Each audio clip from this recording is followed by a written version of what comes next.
শীতল সকালে ভেসে উঠল এক চাঞ্চল্যকর খবর।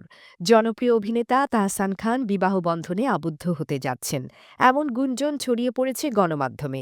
৭ বছরের বিচ্ছেদের পর তিনি রোজা আহমেদকে বিয়ে করতে যাচ্ছেন, এমনটাই দাবি করা হয়েছে। কিন্তু এই খবরের সত্যতা নিয়ে প্রশ্ন উঠেছে।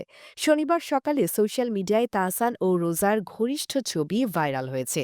তবে তাহসান স্পষ্ট জানালেন, বিয়ে এখনো হয়নি। তিনি বলেন, এটি একটি ঘরোয়া আয়োজন, বিয়ের ছবি নয়। রোজা আহমেদ দীর্ঘ ১০ বছর ধরে বাংলাদেশ ও যুক্তরাষ্ট্রে ব্রাইডাল মেকআপ আর্টিস্ট হিসেবে কাজ করছেন। সামাজিক যোগাযোগ মাধ্যমে তার রয়েছে অসংখ্য অনুসারী।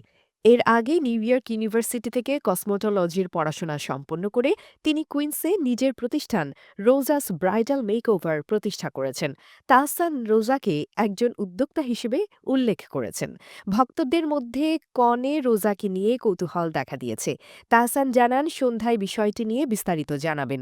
এই গুঞ্জনটি যেন এক নতুন অধ্যায়ের সূচনা। অপেক্ষা যেন আরও বাড়ছে। কবে আসবে সুখবর?